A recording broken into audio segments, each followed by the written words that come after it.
Dicho esto, vamos a este capítulo, ciclo reproductivo. Hablar del ciclo reproductivo es hablar de una serie de cambios que ocurren en la funcionalidad del aparato reproductivo y que está implicado con la activación de este eje neuroendocrino que está involucrado en el sistema nervioso central endocrino, donde tenemos al hipotálamo, luego a la hipófisis y las gónadas, que son los ovarios, como principales órganos implicados en esto, ¿sí? Implicados en esta función. El ciclo reproductivo, importantísimo, entonces, empieza ya con los cambios de la menarca, ¿sí? Y implica la liberación de la GnRH, una hormona que se produce en el hipotálamo nuclear 4, llega a la hipófisis, estimula la hipófisis para que en la hipófisis anterior se produzcan las gonadotrofinas, ¿sí? Estamos dando un preview de todo lo que hemos revisado en anteriores capítulos, ahora sí solo en pepitas, ¿sí? Y la GnRH estimula la adenohipófisis para que produzca las gonadotrofinas, que son la FSH y LH. Sabemos que la FSH y LH, tanto como la GnRH, se producen en pulsos, y los pulsos varían según el día del ciclo menstrual.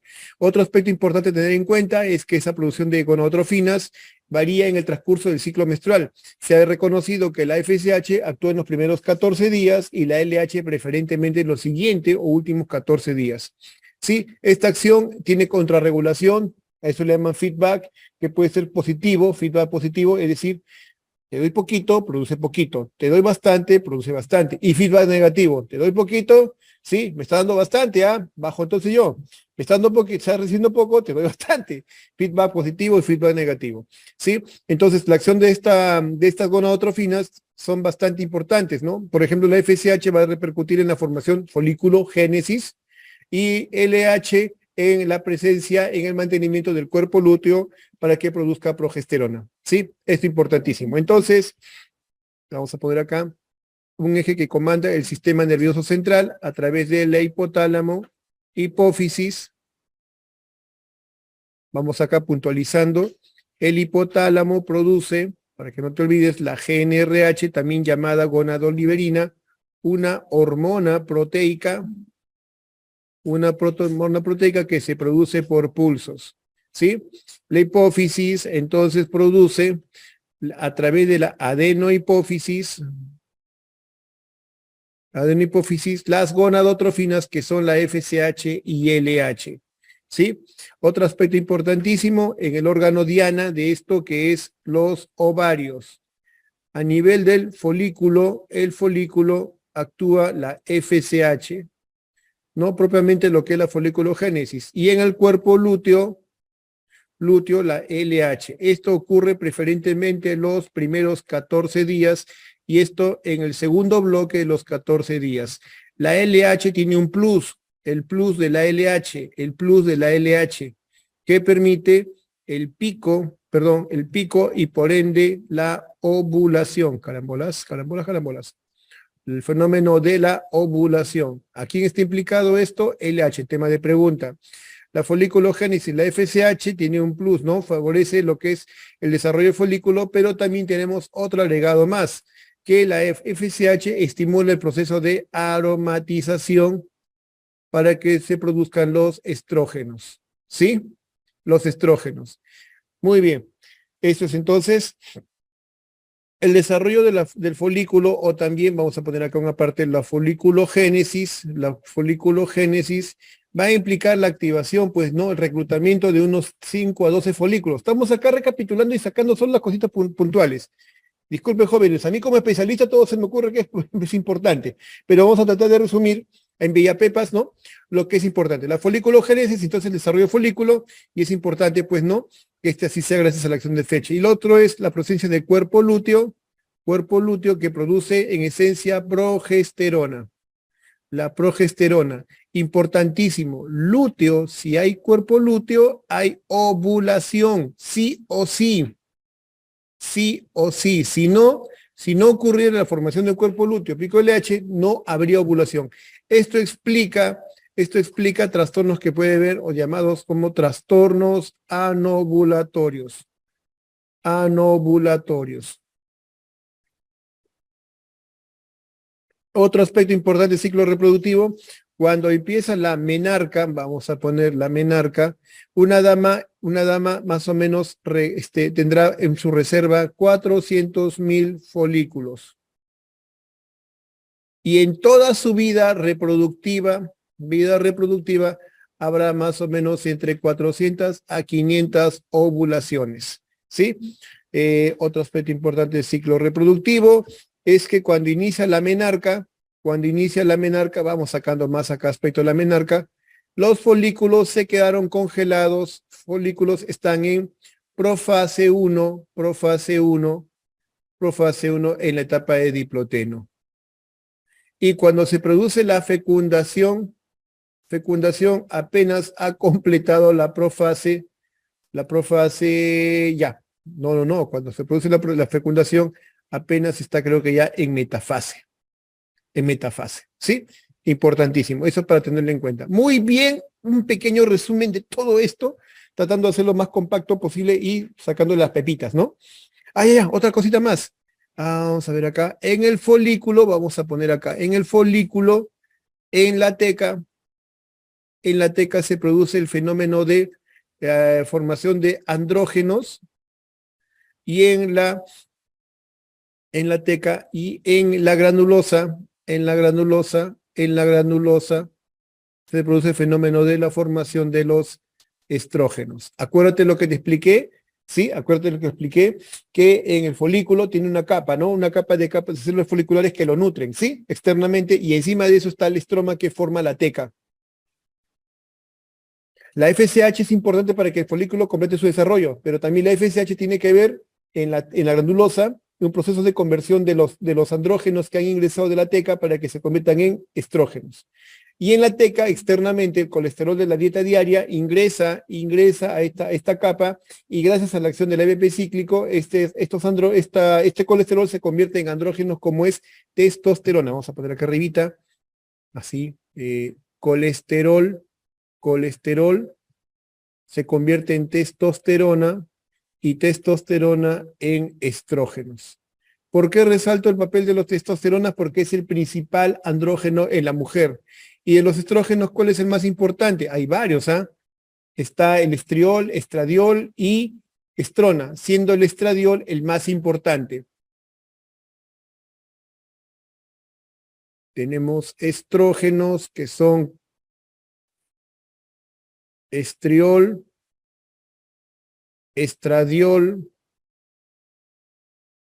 y estrona. La estrona está presente en la grasa y en las mujeres posmenopáusicas. El estradiol es el más funcionante de todos. El andrógeno por excelencia, perdón, el estrógeno por excelencia funcionante en la mujer, el estradiol.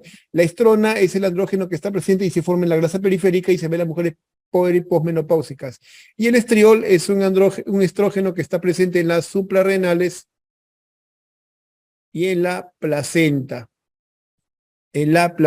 Por cierto, el estriol se utiliza para tratamiento tópico de la vaginitis atrófica. Bien, resumí esto. Vamos siguiente. ¿Se entiende, no? ¿Sí?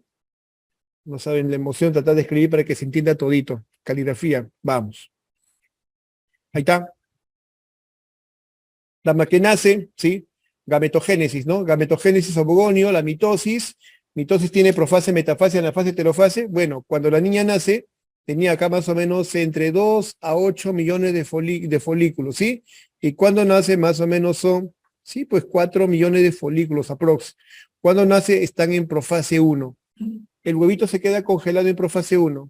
Se activa la menarca y comienza la formación. Otra cosa que tienes que aprender, en la gametogénesis de los óvulos, de un ovogonio primordial se forma solo un ovocito. No es como el espermatozoide, primera meiosis, 2 espermátides, segunda meiosis, 4 espermátides. No, en el óvulo ocurre lo contrario, es una duplicación reductora, ¿no? Es una multiplicación reductora.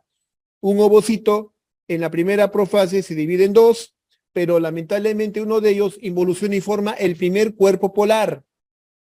Segunda meiosis, que la completa ya cuando está fecundado. Pregunta que puedo hacer comité. Al momento que se produce la fecundación, ¿en qué etapa se encontraba el folículo? Metafase 1, 2. 2, ¿sí? Cuando se produce la primera menstruación, ¿en qué etapa se encontraba el ovocito? Profase 1, ¿sí? ¿Sí? Entonces, importante, ¿no? Por tanto, en esa etapa está, pues, primer cuerpo polar. En la segunda meiosis se forma el segundo cuerpo polar. Los cuerpos polares no funcionan, no son útiles biológicamente. Muy bien, muy bien, muy bien. Vamos avanzando. Estamos recapitulando aspectos que son importantísimos en pepitas. Bien, entonces la gametogénesis en el ovocito, perdón, en la gametogénesis femenina, masculina, la masculina primordio, de un primordio se va a formar 4 espermátides. En la gametogénesis de un primordio solo se va a formar un ovocito y 2 cuerpos polares, el primer y el segundo cuerpo polar, no funcionantes. Cuando nace, está en meiosis 1, profase 1, ¿sí? Profase 1, nombre técnico diploteno. Cuando se produce la fecundación, está en meiosis 2, metafase 2, ¿sí? Fecundación, muy bien. ¿Qué más detalles? De 4 millones de ovocitos al nacer, al iniciar la menarca, solo apenas hay 400,000. Ovularán 400 a 500 veces. Pepitas, ¿sí? Lo demás ya son disquisiciones muy, muy, muy puntuales. ¿Todo bien? ¿Salvavidas? ¿Alguien quiere salvavidas? ¿Estamos bien? Muy bien, vamos avanzando. Estas son las fases de la foliculogénesis.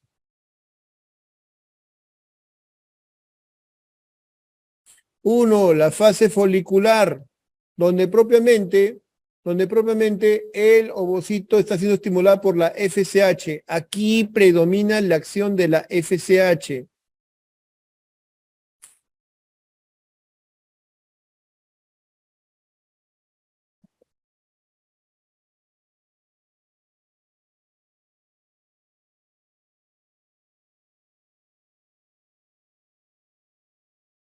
La primera, donde básicamente actúa la FSH. 8 o 10 células primordiales, ¿sí? Son captadas, reclutamiento, hormona FSH favorece que solo una de ellas logre madurar, ¿sí? Se produce el folículo primordial, folículo antral. Este folículo antral está casi más o menos a los 2 centímetros y cuando tiene 2 a 2.5 centímetros, folículo maduro de Graf, se produce la ovulación. Segunda etapa, la ovulación. En adelante viene la siguiente etapa, la fase lútea, donde actúa preferentemente la hormona LH. Discutido, y de pronto comienza a haber una caída del nivel de progesterona, no hay fertilización, el ovocito no se une.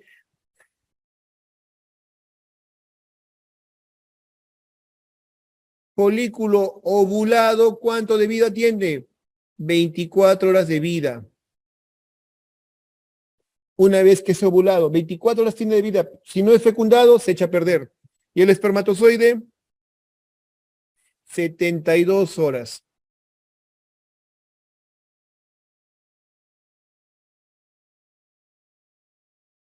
Entonces, cuando no ocurre la ovulación cuando no ocurre la fecundación o también llamada fertilización, ese ovocito se echa a perder y la producción de progesterona que estaba estimulando al cuerpo lúteo, no hay implantación, no hay anidamiento, el nivel de progesterona comienza a caer paulatinamente.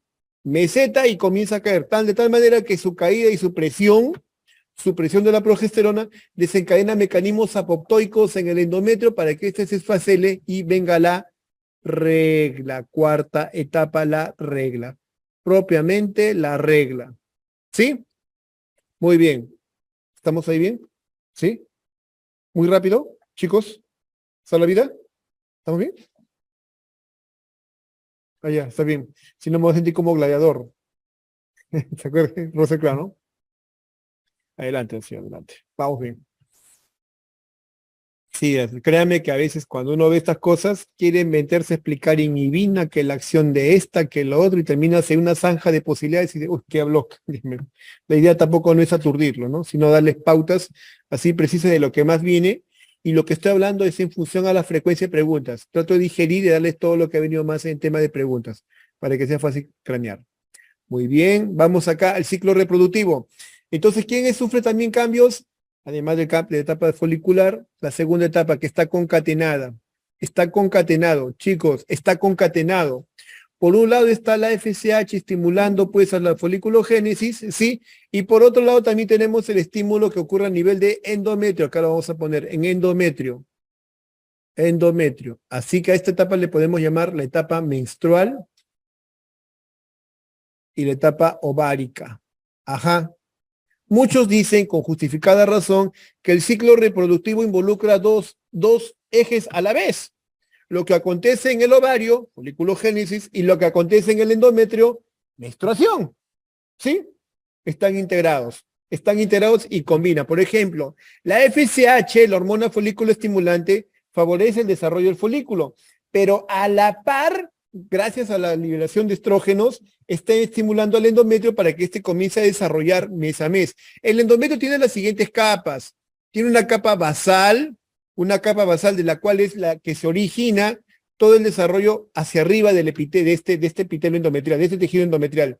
Pregunta de examen, ¿no? Capa que origine, que es la principal, la capa basal, soporte, sustrato, lo que da el origen. Y la capa que normalmente se descama, la que normalmente crece, desarrolla, esta es la capa receptiva, ahí se desarrolla el embarazo, es la capa funcional. Esta capa funcional es la que se desprende mes a mes. Preguntas que han hecho, de estas capas, ¿cuál es la que no se puede perder o la que su alteración llevaría a infertilidad? La capa basal. Eso es lo que ocurre en el síndrome de Asherman. Se pierde, ¿no?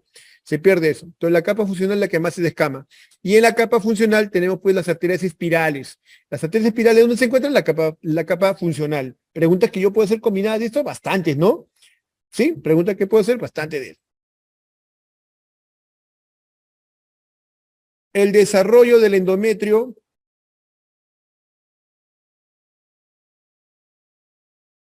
en los primeros 14 días se le conoce como etapa proliferativa, donde básicamente actúan los estrógenos, gracias a la formación de FSH. La etapa inicial del desarrollo del endometrio, ni bien empieza la menstruación, ya los estrógenos están actuando en el endometrio, permitiendo su desarrollo, el desarrollo de la capa basal, el crecimiento de la capa basal, ¿sí?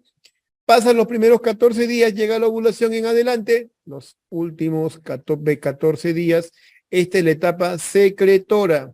Y la etapa secretora lo ejerce acción la progesterona, producida en el cuerpo lúteo. Entonces la progesterona es responsable de que el endometrio, que ya logró su desarrollo, comience a tener mayor vascularidad, sus arterias espirales, desarrolle las criptas y esté lo más receptivo posible para que pueda ocurrir el embarazo. Hormona del embarazo, progesterona. ¿Sí? Ahí está. Muy bien. ¿Listo? ¿Clarito? Vamos, siguiente diapo. Formación de los estrógenos, progesterona, lo que le decía hasta hace un rato. La LH, sí, actúa a nivel de la célula de la teca. Aquí tenemos célula de la teca. La teca, ¿la ven? ¿Sí? La teca, que viene a ser formado por el estroma ovárico. Y lo que respecta a la célula de la granulosa, que es la capa de células foliculares que le rodean capas de células foliculares primordiales que le rodean al folículo en desarrollo, ¿sí? Entonces la LH fomenta la presencia de, ¿qué cosa? Receptores, de más receptores, ¿para quién? Para la misma LH. La LH actúa a nivel de la teca favoreciendo más formación de receptores de LH, y que estos son importantes ¿para qué? para que el colesterol que viene de la dieta diaria, de la comida, de lo que ingiere la dama, intestino delgado, torrente sanguíneo ovario, el colesterol, gracias a un proceso mediado por AMP cíclico, se convierte en ¿qué? Androstenediona y testosterona, que este es el más importante, el más importante es este andrógeno en la mujer. Testosterona es el andrógeno más importante en la mujer. Por otro lado, en la capa de la granulosa tenemos la FSH que actúa favoreciendo, aumentando los receptores de FSH. La FSH tiene que ver con un proceso en el cual media el AMP cíclico y se produce un proceso enzimático de aromatización. Se produce la enzima aromatasa que permite que la testosterona, sobre todo la testosterona, se convierta en estradiol, el estrógeno más importante. ¿Hay otros estrógenos? Por supuesto que sí, estrona, estriol, pero es el estradiol el más importante, estrógeno más importante.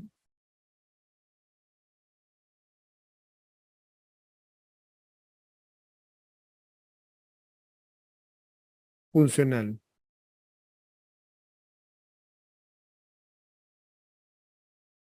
Estrona de la menopausia, las mujeres, vamos a poner acá, no decir gorditas. Muy bien. Preguntas que puedo hacer. Eso está bien, ¿ah? ¿Cuál es el principal estrógeno o cuál es el estrógeno sintético más popular en el mundo entero? De lejos, está en todas las cajetillas de anticonceptivos.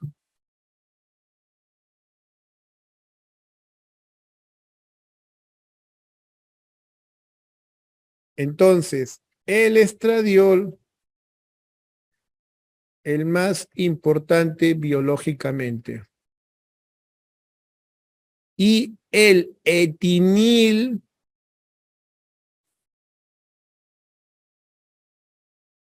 estradiol, es el estrógeno sintético más utilizado, sobre todo en anticoncepción oral combinada. El etinil-estradiol es el estrógeno sintético que más se utiliza en el mundo entero en casi todas las combinaciones de anticonceptivos orales. Combinados, se entiende. Es el estrógeno sintético más usado. ¿Han aparecido nuevos estrógenos? Por supuesto que sí, pero es el etinil-estradiol por excelencia el que más se usa. Vamos a avanzar. Muy bien. Esto es para tener correlación, por favor. Cositas puntuales de esto, ¿ah? Mira, la ovulación se ha visto cuando ocurre el pico de LH.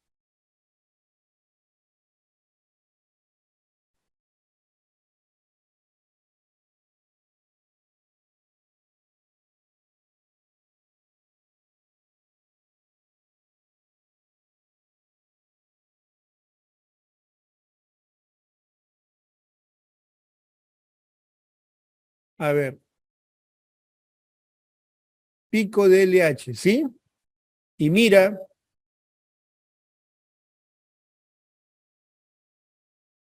pico de estradiol.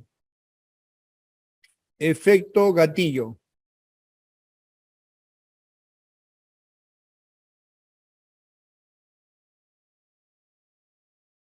El efecto gatillo significa que la ovulación, mejor dicho, el pico de LH no vino solo. Ha tenido que darse antes, por lo menos 12, 24 horas antes, un pico de estradiol que sea lo suficiente impulsante para que produzca la liberación de la LH. ¿Sí? Entonces, en términos prácticos, no hay pico de LH si no hay pico previo de estrógenos, efecto gatillo. ¿Sí? ¿Qué más? Y para que se produzca progesterona, está de más decir que tiene que haber cuerpo lúteo, sí o sí. Si no hay cuerpo lúteo, no hay actividad de progesterona. Si no hay cuerpo lúteo, no hay presencia de progesterona. En damas que no tienen cuerpo lúteo, no ha habido ovulación, trastornos por déficit de progesterona. Ejemplo, estados anovulatorios. ¿Y cuál es el peligro de estado anovulatorio? No es que no se produzca progesterona, sino que el estrógeno va a actuar desmedidamente sin tener un freno. resume la fisiopatología de la mayoría de problemas en las mujeres en edad fértil que tienen que ver con ovario poliquístico, hiperplasia endometrial, cáncer endometrio, sangrado irregular. Un exceso de estrógenos sin oposición fisiológica que ofrecería la progesterona. Por eso van a encontrar en algunos libros, este es un estado de hiperestimulación estrogénica sin oposición. Ay, ¿por qué oposición? ¿Por qué? Se refiere a la presencia de progesterona. Muy bien. ¿Clarito? Clarito. ¿Qué más? Folículo antral, folículo dominante, seguimos viendo acá el proceso. Miren, el ciclo menstrual siempre se contabiliza a partir del primer día que comienza a desangrar o comienza a ocurrir el escamamiento del endometrio. Ciclo fase folicular, los primeros días la fase folicular.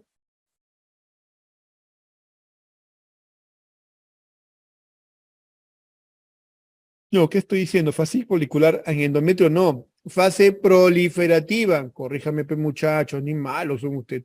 Ya, despierte, fase proliferativa. Y la siguiente, la fase secretora. Se entiende que cuando hay embarazo, la fase secretora se queda de largo los 9 meses siguientes, donde la hormona progesterona va a ser la campeona o la que va a predominar en todo ese tiempo. Bien, estamos ahí, bien clarito, salvavidas, alguien que requiere salvavidas. Estoy insistiendo que estamos tocando aspectos puntuales, precisos, basados en frecuencia de preguntas y que le puede venir. Mejor dicho, lo mínimo y puntual que deben conocer, que no se pueden olvidar. Bien, otro aspecto que tienes que tener presente, por favor, te han hecho preguntas comparativas de esto. Mira, en el ciclo menstrual fase proliferativa, fase secretora, en una mujer que tiene estados ovulatorios, o mejor dicho, que siempre hay ovulatorios, esto está ok. En una dama que tiene ciclos ovulatorios, una dama que está en ciclos regulares funcionales, siempre la fase secretora dura lo mismo. Siempre la fase secretora dura lo mismo. 14 días. Preguntas combinadas que han hecho. ¿En qué fase del ciclo menstrual es la fase que se mantiene constante? Proliferativa, secretora, folicular, lútea. No hay pierde. Fase secretora. Pregunta. Dama que tiene ciclos ovulatorios regulares, ¿sí? Y su esquema de menstruación es de 32 días. ¿En qué día coincide la ovulación? Así los han hecho caer, ¿no? Ah, ya, 32 días, pero lo que siempre dura fijo es 14. 32 menos 14 sería 18. Y el día 18 sería el día de ovulatorio, día 18, y te ponen así. ¿Me entienden? No hay pierde. Y otro aspecto importantísimo, en una mujer que tiene ciclos ovulatorios, se observa esto y se observa que la temperatura corporal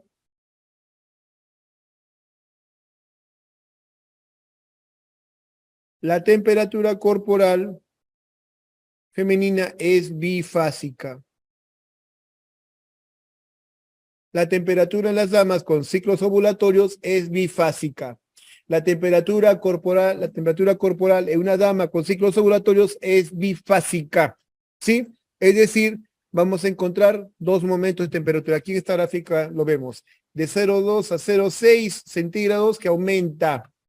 O sea, damas tienen 37,2, 37,3, 37,2, 37,4 y un buen día, 37,8. Chispas, ha aumentado casi 1 grado, ¿no?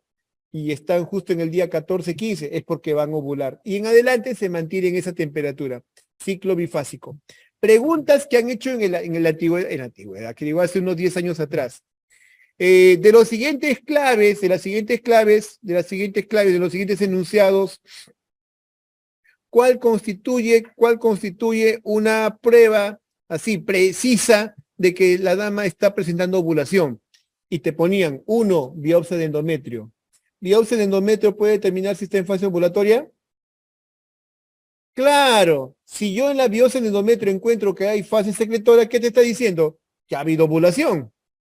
Pero no me dice si ha sido la ovulación buena o no, ¿no? Simplemente que ha habido ovulación, fase secretora. Así que la biopsia de endometrio es una forma directa de precisar. No, indirectamente, pero entra en el juego. 2, me viene ahí. Aumento de la temperatura corporal en ciclo bifásico. ¿Eso es correcto? Por supuesto, es correcto. Es correcto, pero no es una forma directa de saber que está ovulando, pues no, es una forma de un marcador indirecto. Y tercero, te ponían embarazo, la pasita logra embarazarse. ¿Y eso qué significa? Ah, pues si se embaraza, definitivamente ha habido ovulación, esa dama tiene ciclos ovulatorios y le pegó la vacuna. ¿Sí? Entonces, de todas esas tres claves, ¿cuál era la más obvia pensar? Embarazo. Profe, y las demás, biopsias de endometrio, ecografía, todo lo que usted mencionó, son marcadores indirectos de que puede haber una ovulación. Pero lo más distintivo, ya digamos, innegable, es el hecho de que se embarace. Muy bien. Y acá vemos cómo es la activación de los ciclos del ciclo hormonal de una joven. En la pubertad, la producción de FSLH es bajo, masa predomino de la FSH, lo veamos, pero cuando empieza el ciclo menstrual, la FSH-LH comienza a producirse ya en pulsos, en ciclos, en oscilaciones. Y cuando llega la menopausia, ¿qué pasa? La FSH y la LH se disparan. ¿Por qué? ¿Por qué se dispara? ¿Por qué aumenta más la producción de FSH? Porque el ovario se vuelve resistente. Y esa es otra definición bioquímica de la menopausia, un estado fisiológico de resistencia a la acción de las gonotrofinas, ovario resistente. Si esa resistencia ovárica a las gonotrofinas ocurriera antes de los 40 años, insuficiencia ovárica prematura o falla ovárica precoz o menopausia precoz. Mira cómo te dice ese dato. Chápala, ¿lo agarraste? Grábalo y fíjalo.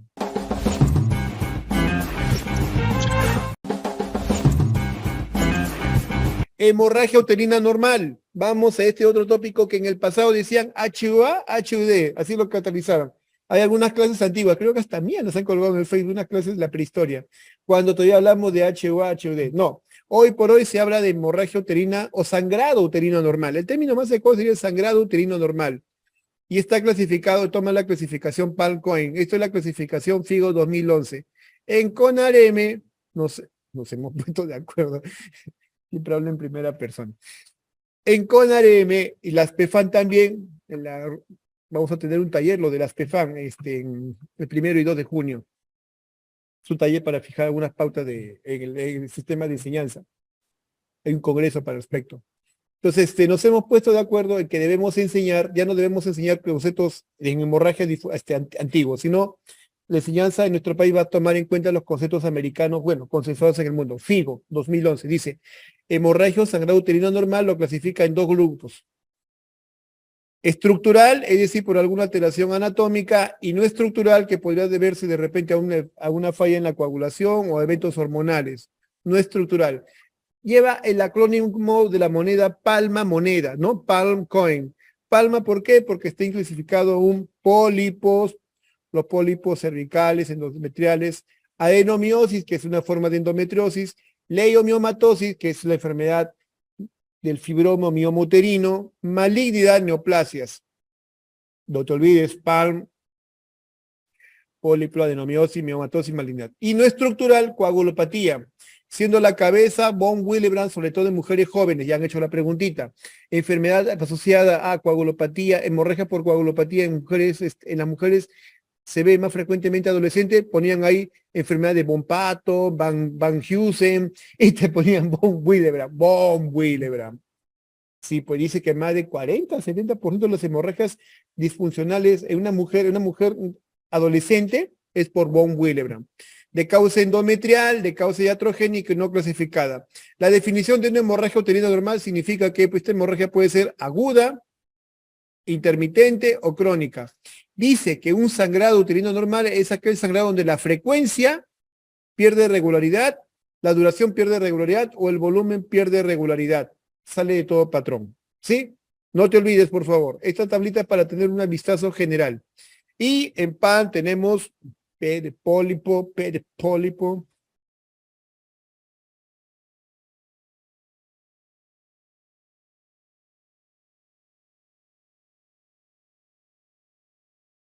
Pólipo, esto generalmente es benigno, puede producir metrorragias, que significan sangrados fuera de la menstruación. El otro es adenomiosis, y la adenomiosis significa que es una forma de endometriosis, pero del músculo uterino. del músculo uterino, el miometrio, endometriosis del músculo uterino o propiamente miometrio.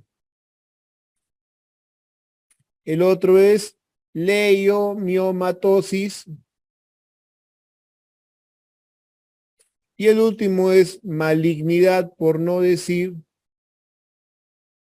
neoplasias malignas.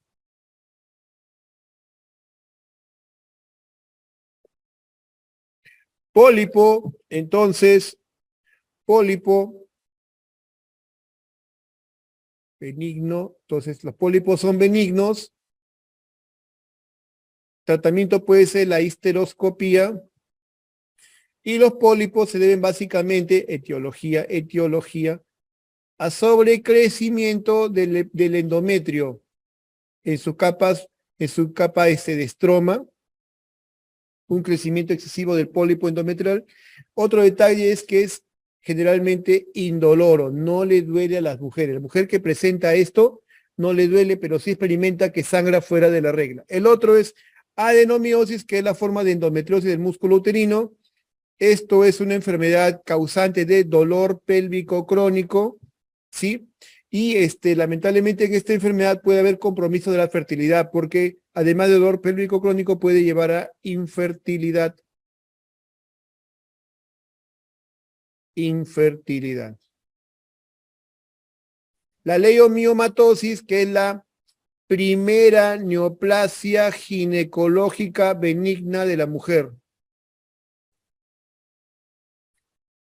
La primera neoplasia ginecológica benigna de la mujer, miomatosis. ¿Qué más? ¿Qué más deben saber de la endometriosis? Perdón, de la leiomiomatosis. Adenomiosis, dolor pélvico crónico. Primera causa, la endometriosis, dolor pélvico crónico. Ahí lo pongo primerito. Mientras que la neoplasia ginecológica benigna, miomatosis. Esta sería primera causa de histerectomía en el mundo entero. Miomatosis, primera causa de histerectomía en el mundo entero, de cajón. ¿Qué más? Para miomatosis, primera causa de miomatosis. Ya. Más del 70% de los casos son asintomáticos. 7 de cada 10 mujeres con miomatosis no requieren ninguna cirugía, ninguna operación. El pronóstico es bueno. Y la otro hecho importante, que estas enfermedades son enfermedades que dependen de la actividad hormonal, por tanto se dice que son enfermedades que dependen de la edad reproductiva. Una vez que la dama llega a la peri y posmenopausia, estas enfermedades se apagan. Y malignidad, tenemos neoplasia del cuello uterino, claro, puede producir sangrado. ¿Qué más? Endometrio.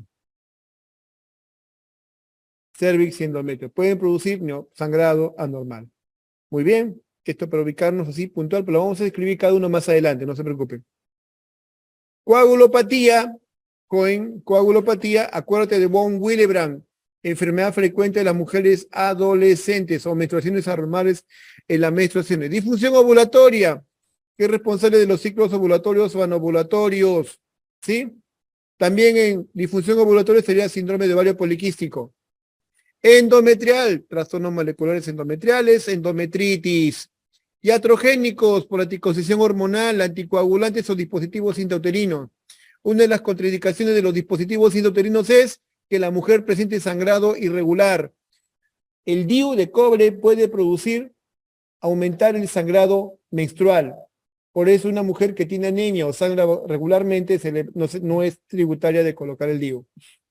Anticoagulantes. No clasificados todavía, complicaciones del embarazo, traumatismos genitales, cuerpos extraños y tabaquismo. Todos esas entran en la categoría de no clasificados. O sea, este sistema palma-moneda me da la opción de que aquellas condiciones de hemorragia que no pueden ser caracterizadas puedan ir en esta categoría N. Muy bien. Palma-moneda, palma-moneda. No te olvides esta descripción. Una menstruación regular generalmente es, miren, hemorragia de 28 días, promedio 21 a 35 días, dura de 3 a 5 días, el promedio de 30.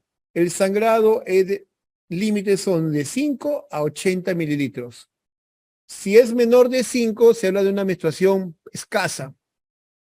Hipomenorrea, menos de 5. Y si es sangrado abundante, sería más de 80 centímetros cúbicos. Menstruación copiosa, más de 80 centímetros cúbicos. Menstruación cuantiosa era lo que antes se decía menorragia, menstruación por encima de los 80 centímetros cúbicos o prolongada más de una semana. Menstruación leve, hipermenorrea 7 milímetros. Sangrado intermenstrual, sí, antes se llamaba eso metrorragia. Irregular cuantiosa, menometrorragia. Y cuando sangra escasamente en el tiempo, o mejor dicho, sus ciclos menstruales son muy espaciados, eso se llama oligomenorrea. Ciclos por encima de los 35 días. Y cuando los ciclos menstruales vienen en menos de 21 días, o polimenorrea. A ver, no te olvides, oligo, más de 35 días. Poli, menos de 21. ¿Sí? Menstruación abundante, excesiva, más de 80, llamada antiguamente menorragia. Menstruación escasa por debajo de 5, hipomenorrea o menstruación leve. No te olvides, no te olvides. Y las menstruaciones, o mejor dicho, el sangrado que no guarda aparición, fecha de aparición con el ciclo menstrual, metrorragia. Metrorragia es aquel sangrado que no tiene, que aparece en cualquier momento sin guardar relación con la menstruación. Metrorragia. Muy bien, muy bien. Chicos, bien, salvavidas, ¿estamos bien? ¿Estamos avanzando? ¿Sí? Si en algún momento alguien se me pierde o de repente ya no la entendí, levante la mano y hago un alto y un feedback para poder ponernos al día. ¿Sí? Dime.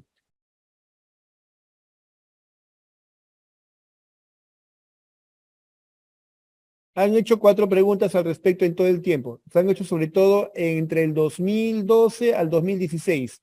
Han hecho preguntas como casos, ¿ah? Joven de 17 años de edad que presenta ciclos menstruales que vienen menos de 21 días de duración. Eso corresponde a... También vinieron preguntas. Dama de 28 años de edad que presenta menstruaciones que demoran más de 35 días, demoró 38 días la última menstruación en aparecer. Oligomenorrea, sí es rentable. De lo que sí no han preguntado es metrorragia. De lo que sí no han preguntado es la menstruación excesiva de hipermenorrea. Pero sí las frecuencias lo han preguntado. Y acá hay un mea culpa, no, hay que hacer una reflexión. Figo desaconseja emplear los términos oligo y polimenorrea. Sin embargo, están bien arraigados en nuestro medio y han hecho preguntas al respecto. 4 preguntas del 2012 a la fecha. ¿Sí? Ténganlo presente. Siguiente. Causa de hemorragia vaginal por frecuencia y edad. En la niñez, abstinencia del estrógeno materno. La niña nace, el neonato sí, ha estado bajo el influjo del estrógeno materno, nace, ya no recibe el estrógeno y ese endometrio, o mejor dicho, ¿ustedes lo han visto en una recién nacido? Su vulvita, los labios menores bien grandecitos desarrollados, ¿no? Con goma todavía, con moco, porque está estrogenizada. Nace y a los pocos días comienza a manchar sangrecita, hasta que de pronto para y los labios menores se comienzan a hacer pequeñitos, pequeñitos, pequeñitos, ya no produce moco y la vaginita se hace escondida pequeña. Propio, infancia. Segundo, prepuberal, vulvovaginitis, ¿sí? Inespecíficas, cuerpo extraño, manipulación de moneditas en el baño, ¿sí? En adolescente, los estados anovulatorios, anovulación. Y en las perimenopausias, anovulación. Aquí de esto han hecho bastantes preguntas, ¿ah, chicos? En las mujeres que empiezan a arreglar, eso se llama perimenarca, el estado anovulatorio es básicamente por la falta de madurez del ciclo menstrual. En una mujer que empieza a arreglar, básicamente la falta de desarrollo o madurez del ciclo menstrual.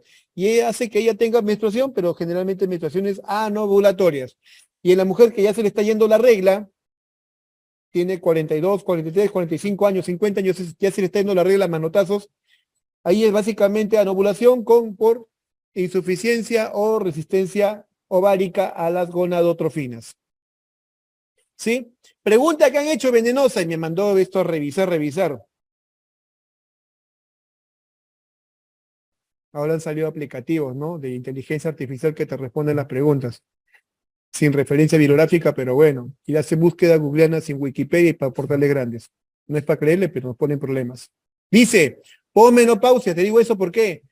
Porque en el Novak decía, en el capítulo, decía, causa de hemorragia posmenopáusica, te ponía atrofia endometrial. Y en un capítulo que dedica exclusivamente a cáncer endometrial le dice, no, eso es terapia de reemplazo hormonal. Y ya nos planteó problemas. Terapia de reemplazo hormonal y atrofia endometrial. Pero también hay que tener en cuenta, ¿no? Pues porque Estados Unidos, la mayoría de mujeres, la obesidad es un tema de pandemia en Estados Unidos. 40% de la población adulta es obesa. Y eso lo vemos también en las damas. ¿Y la obesidad qué factor de riesgo es? Factor de riesgo para cáncer endometrio a largo plazo. ¿Sí? La obesidad, hipertensión, oliparidad, factor de riesgo para cáncer endometrio. Entonces, para ellos, de repente tiene esa connotación. Bueno, terapia de reemplazo. Ah, y además es un país que hace uso de la terapia de reemplazo hormonal. TRH, atrofia endometrial. Confirmado, revisó luego en el Williams de la edición 2019, atrofia endometrial. Así que mucho cuidadito, atrofia endometrial. Eso me obligó a hacer una reflexión en esta respuesta. De tiempo en tiempo me encuentro la queja en las preguntas, ¿no? De simulacro, pero valga la aclaración. Es atrofia endometrial, revisado. 2, 3 fuentes, no solo el Williams, sino el Novak, también el Lobo. Atrofia endometrial, primera causa de hemorragia en mujeres postmenopáusicas. En general. Bien, hemorragia uterina anómala, el tratamiento. Tratamiento depende. Depende de la etiología. Depende de la etiología. No es lo mismo para pues lo que es miomatosis, que de repente para una hemorragia por lo que sí debo decirles es, el pilar está compuesto, uno,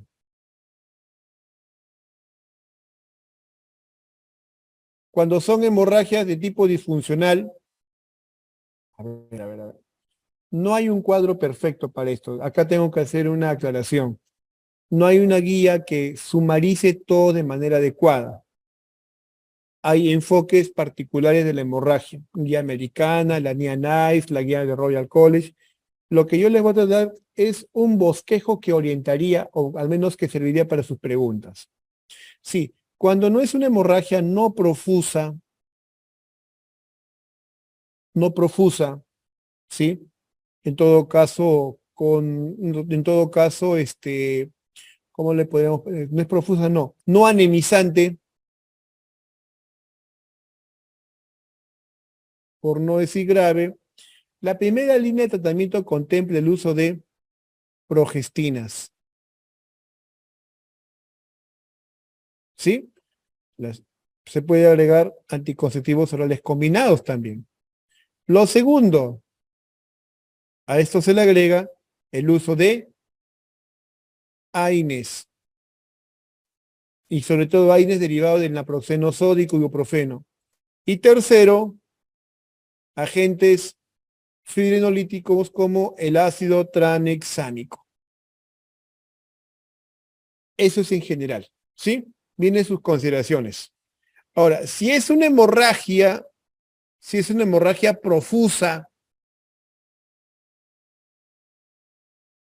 aguda, anemizante, los casos que vienen a la emergencia está sangrando pero en cantidad a chorro, ¿sí? El enfoque de tratamiento podría considerar el uso de estrógenos, equinos conjugados. Solo de esa manera planchas la hemorragia, ¿sí? Y si no mejora, segunda línea, legrado uterino o legrado uterino biópsico. Esto fue tema de una pregunta que hicieron hace unos 20 años atrás, me parece que en el 2001, 2002, ¿no?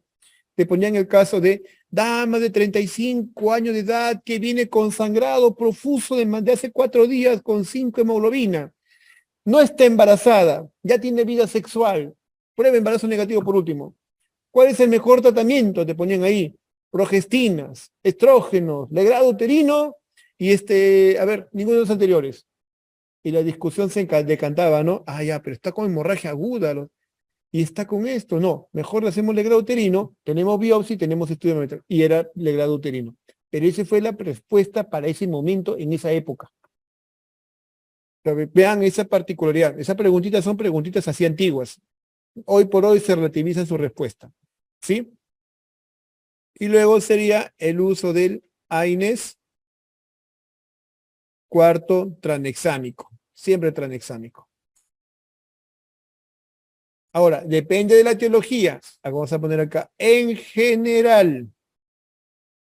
¿Por qué razón? Porque si ya fuera una hemorragia por miomatosis, ya vienen otras consideraciones. En ese caso es tratar de extirpar de repente los miomas, miomectomía, ¿sí?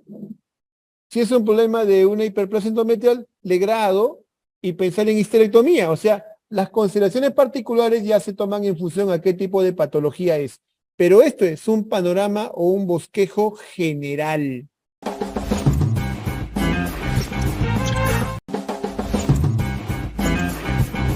ITS. Vamos a ITS. Hablar de ITS es hablar de un grupo de patologías que comparten lo siguiente. Una infección por transmisión sexual. Hay contacto sexual. Las principales ITS en la mujer, ginecología, es el de flujo vaginal, el dolor pélvico o EPI, la vulvovaginitis y la úlcera genital. Si lo dije, la úlcera genital. ITS, ITR. Ahí tenemos el primero de flujo vaginal.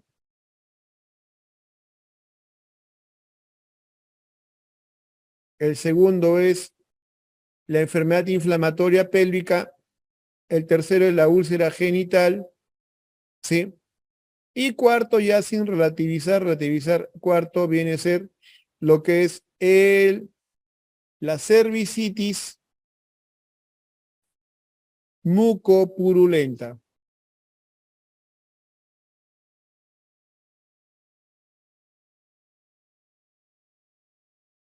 Flujo vaginal, esto es la leucorrea o descenso. Principalmente ¿a quién? A 3 patógenos, Gardnerella vaginalis, Candida albicans y Trichomona vaginalis. ¿Son los 3 más frecuentes? Sí. ¿Hay otros más? Por supuesto, clamidia, mobiluncos, otros más, pero son los más frecuentes presentes. Y el más frecuente es Gardnerella vaginalis. Vamos a poner acá el más frecuente y está en el 40% de mujeres con lesiones con infección asintomática. Gardnerella vaginalis. ¿Es ITS? Acá viene la crítica. Ninguna de estas 3 podemos decir categóricamente es ITS. Gardnerella es un patógeno comensal oportunista en la vagina. O sea, la mujer lo tiene y no necesariamente por transmisión sexual, sino que aprovecha el medio interno. De hecho, casi la mayoría de infecciones vaginales que ocurren está implicado Gardnerella. Candida albicans, ¿es de transmisión sexual? No, también este hongo es de presencia oportunista, es un comensal oportunista que aprovecha los estados de inmunodeficiencia o debilitamiento del sistema inmune o alguna infección que debilita las defensas y esta hace las suyas, Candida albicans. Y el tercero, sí, Trichomona vaginalis, sí es ITS. En enfermedad inflamatoria pélvica, ¿qué tenemos? Es el dolor pélvico, que puede ser agudo o crónico, ¿sí? ¿Y quién está implicado acá en etiología? Clamidia trachomatis, Neisseria gonorrhoeae y otros que pueden ser gram negativos, anaerobios facultativos, anaerobios. Este es de los más canallas. En la úlcera genital, ¿quién implica? La presencia de lesiones ulceradas en los genitales, y acá tenemos básicamente 3 patógenos. El primerito es sífilis o lues, que son lesiones únicas, indoloras, chancro duro. Luego tenemos el chancroide, responsable de lesiones múltiples, dolorosas, chancro blando. Y el tercero viene a ser el herpes viral. El herpes zóster tipo 1, tipo 2, herpes, lesiones herpéticas.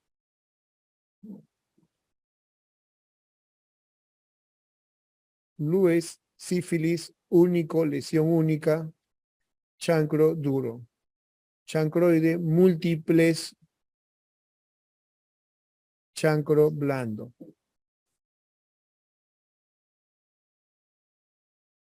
Y con respecto a la cervicitis mucopurulenta, hace alusión a estos 2 patógenos. Clamidia trachomatis y Neisseria gonorrhoeae. Clamidia trachomatis y Neisseria gonorrhoeae. Bien, acá una crítica importante. La opinión es denominarlas ITS, pero muchas de ellas no son propiamente transmisión sexual. Como estamos viendo, Gardnerella vaginalis y Cándida son patógenos que normalmente viven ahí. Así que el término más adecuado sería infección de transmisión sexual e infecciones del tracto reproductivo. Muy bien, vamos. Estas son las principales causas de úlcera genital.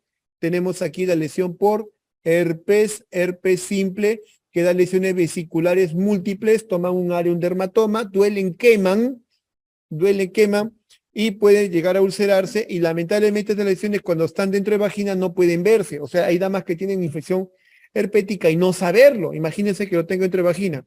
Si la dama está gestando, si la gestación está a término y tiene esta lesión herpética, es indicación de cesárea. Esta es una de las pocas indicaciones directas de cesárea. Si una dama gestante lo tiene, cesárea. El otro es la infección por chancroide, lesiones de herpes, el chancroide, producido por el Haemophilus ducreyi, que son lesiones múltiples, ¿sí? Úlceras múltiples, dolorosas, y vamos a encontrar adenopatía inguinal, que corresponde a un chancro o una nodulación blanda, chancro blando. En el caso de la sífilis, aquí está este chancroide. En el caso de la sífilis, la más prevalente, la úlcera genital más prevalente, en términos prácticos, ¿cuál es el ranking de úlceras en nuestro país? Primero es sífilis, segundo chancroide y tercero herpes. La sífilis es una infección por una espiroqueta, Treponema pallidum, la cual puede ser detectada con estudios de microscopía de campo oscuro. ¿Sí? Microscopía de campo oscuro es el examen, no el examen de elección, y también el otro práctico reproducible es las pruebas de RPR, BDRL, pruebas no treponémicas. BDRL y RPR, ¿no? Son pruebas directas, indirectas, pero de gran potencial. Se pueden hacer de forma ambulatoria, consulta externa, son pruebas incluso denominadas pruebas rápidas. Bien, en la sífilis vamos a ver lesiones únicas, no dolorosas, y lo otro importante, puede haber adenopatía regional inguinal conformando el chancro duro. La sífilis puede confundir con el condiloma. Hay una forma de sífilis que lleva a la formación de papulitas en los genitales, conocido como condiloma plano. Acuérdense, la sífilis tiene 3 etapas, etapa 1, etapa 2, etapa 3. La primera etapa es la sífilis úlcera genital, la segunda es la sífilis dérmica y la tercera la neurosífilis. En nuestro mundo, gracias a que la penicilina es un medicamento disponible, ampliamente disponible, ya no vemos sífilis secundaria o terciaria. En el pasado lo era. De todas maneras, como enfermedad prevalente, lo es, y estamos dando medicación con penicilina. Siguiente. Sífilis, herpes, chancroide. En esta tabla resumo los tiempos de incubación, las lesiones primarias como son, el número de lesiones, el diámetro, características macroscópicas, microscópicas de cada una de estas lesiones. Hay una cuarta forma de úlcera genital que es el linfogranuloma venéreo, que ocasionada por estos por estos patógenos que son Clamidia trachomatis y Neisseria gonorrhoeae. ¿Por qué les digo miserables? Porque estos dos están implicados en la mayoría de infecciones de ITS en las mujeres, en las personas. EPI, Clamidia y Neisseria gonorrhoeae. Cervicitis mucopurulenta, Clamidia trachomatis, Neisseria gonorrhoeae. Descarga uretral, Neisseria gonorrhoeae, Clamidia trachomatis. Sí, lo vemos en casi todos. Ahora la pregunta es, profe, ¿y cuál de ellos dos es más prevalente? Clamidia trachomatis, de lejos. Clamidia trachomatis. De los dos, entre clamidia y Neisseria gonorrhoeae, Clamidia trachomatis es uno de los más prevalentes.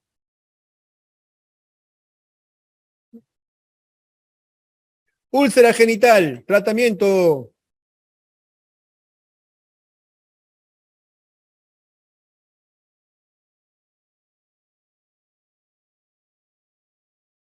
Sífilis, hay escenarios, ¿ah? Es el uso de penicilina, benzatina. Te van a volver millonario, dicen. 2.400.000. ¿Sí? Unidad, 2.400.000. Intramuscular, cada nalguita, semanal. Y cuando no se sabe si tenía o no la infección anteriormente, por 3 veces, por 3 semanas. Sífilis.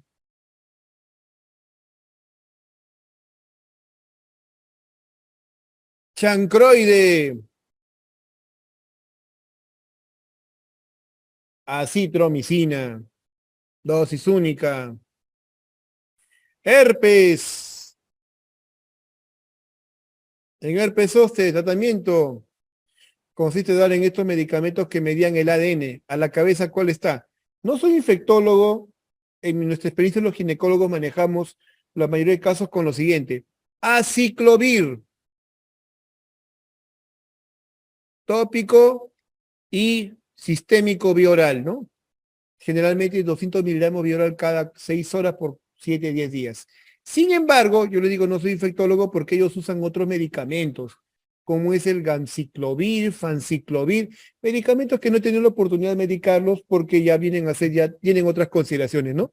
Creo que para los casos recalcitrantes, ¿no? Que han habido, que van a hacer inmunoterapia y tantas cosas más. Generalmente nosotros los ginecópatas, cuando vemos a una paciente de esa naturaleza en la primera lesión, damos tratamiento, sí, va muy bien. Pero cuando la dama viene, doctor, la tercera, cuarta vez, ah, caramba, no. Zapatero su zapato. Lo mando al especialista. Ginecópata. Se me salió. Que lo tomo un ginecópata. Cuando es un R1, R2, se tiene licencia, es un James Bond, ¿no? La diatrogénesis para. Chicos, a todos nos pasa, todos los que van a ser residentes van a tener su etapa diatrogénica, créanme. Lo que tienen que hacer es estar bien leídos, bien nutridos para que su curva no sea tan intensa, los deje tan marcados. Parece bueno que tengan su acceso a su journal, ¿no? Adquieran esas licencias, ya cuando ingresen al hospital, ¿no? Se van a agrupar entre 10, 8, 10 residentes, y lo que van a hacer es comprar, pues, ¿no? Su licencia para no Up to Date, sino otros programas que son del Ovid, del MD Consul, ¿no? Que tienen ahí librerías de journals. Y lo otro es tener tu Up to Date, pues, ¿no? Tu Up to Date a la par en tu laptop, en tu tablet o en tu celular. Entonces, eso hace que esté más respaldado, ¿no? Hace que esté más respaldado y puedas hacer la vivencia en la guardia, en tu día a día, bastante, bastante útil. Bien, ITS por clamidia trachomatis y Neisseria gonorrhoeae. Esto produce la cervicitis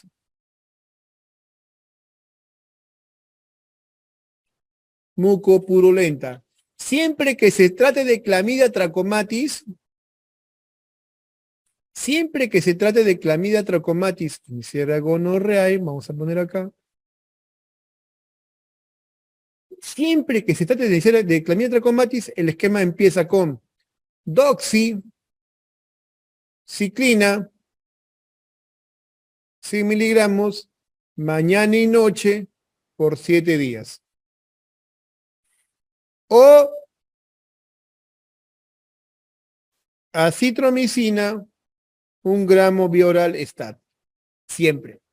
Y cuando es Neisseria gonorrhoeae, siempre que veamos Neisseria gonorrhoeae, va a responder bien a un beta-lactámico. En este caso se utiliza, penicilina no, se emplea ceftriaxona de 250 miligramos intramuscular única vez. Sin embargo, a falta de ceftriaxona se puede emplear otro beta-lactámico, ¿no? Aconsejan, si no es ceftriaxona, puede hacer cefocictina. Y si no hay, por último, quinolonas. Y de las quinolonas, ciprofloxacino. En el esquema de tratamiento de la EPI en el año 2002 al 2017 se contemplaba el uso de ciprofloxacino como dosis única para Neisseria gonorrhoeae, pero luego aumentó la tasa de Neisseria gonorrhoeae resistente a la quinolona y volvieron a emplear pues de nuevo, no solo ceftriaxona, sino ampicilina. La historia de los antibióticos. Cuando un patógeno hace resistencia a un antibiótico, pasan 10, 15 años y esa memoria, ese antibiótico desaparece y de nuevo el germen es sensible. Tener mucho cuidado. No podemos empezar terapia antibiótica por el más potente y potente, por favor, porque tú haces eso, estás condicionando resistencia bacteriana. Una cosita importante. Bueno, una cosita importante. Sí.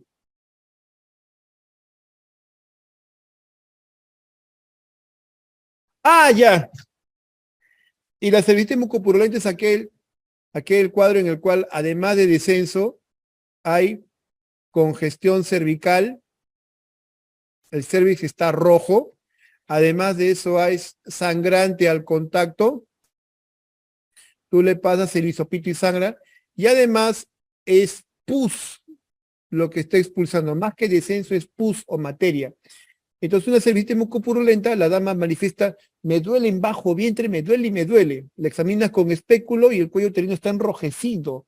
Le pasas el hisopito, sangra con facilidad. Ves el descenso y es un descenso amarillento, espeso, prácticamente materia. Es una cervicitis mucopurulenta, que es diferente al ectropion cervical, donde el ectropio en el cuello uterino está vertido. Y visualmente el que no lo diferencia dice cervicitis. ¿Cuántas mujeres en la pota centro de salud manejadas como cervicitis y era un ectropio cervical? Y decía, eso es por clamidia, pero yo solo tengo una pareja, es estudiante de medicina, es este médico. Esos son peor todavía. Tienes que ponerte ciproquinolona. No, no, no, no es así. Como hace mala fama, ¿no? ¿Cómo hace mala fama? No, es que ellos vienen con resistencia incluida. No, no es así. No es así. Lo que pasa es que la fisiología del cuello uterino hace que en el cervix de una mujer joven veas la famosa llaguita. Tienes una llaguita, tienes que tomar este antibiótico, o hay que cauterizarte, o hay que hacerte una conización. A la pobre ya la pusieron contra la pared, ya la asustaron de lo peor. Mira, acá está la foto, colposcopia, ves ese tremendo cuello uterino rojo. Y lo ves con el moco cervical, como ese ectropion, y ese epitelio glandular y está produciendo moco. Ven el moco ahí, medio parece este shampoo Head and Shoulders, así blanco, ¿no? Cremoso, ¿no? Dice, eso es materia. Y la pobre mujer, pero yo no vengo por molestias. Y ya le están obligando a tomar una postura que no es corresponde.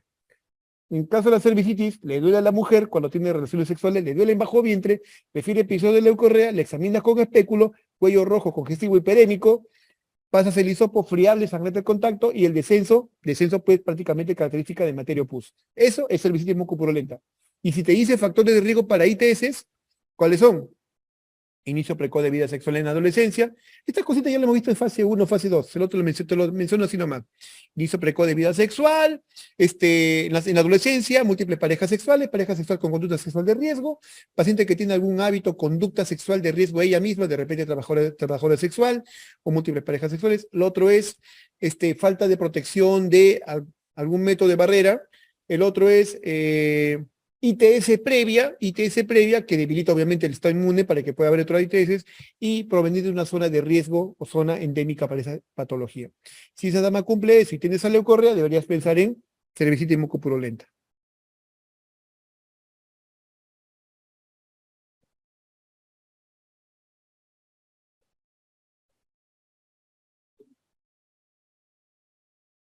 Mm. A nivel de MINSA, a nivel general, nosotros los ginecólogos damos tratamiento combo, pensando en los dos. Aún así, siendo mucopurulenta purulenta, es bien difícil distinguir o poner la mano al fuego y decir, eso solo es Neisseria. No, eso solo es clamidia. Riesgo-beneficio. Acuérdate lo que te dije, ver y tratar. ¿Te acuerdan? Ver y tratar. Cuando tienes una dama con estas lesiones, ver y tratar. No que vamos a hacerle un cultivo, tipificación, ¿no? Otra cosa importante de las ITS es que el mejor diagnóstico para una ITS sería establecer qué patógeno es. Eso es diagnóstico microbiológico. Lamentablemente, el establecer el diagnóstico microbiológico, ¿qué significa? Estudiarlo con cultivos, hacerle pruebas, incluso pruebas inmunológicas, ¿no? Anticuerpos, IgG, IgM específicos. ¿Y eso qué significa? Tiempo, costo, duración. Y lamentablemente eso no está en la posta Centro de Salud. Así que la OMS, en vista que es un problema de salud pública, establece este criterio, ver y tratar. Y casi todos los países del mundo entero han adoptado esa política de salud, ver y tratar. Si una dama tiene estas características, no lo pienses en darle tratamiento combo. Bien, el otro es inflamación, es EIP, no es IEP, es enfermedad inflamatoria pélvica. Es así. EIP es un fenómeno, perdón, es una infección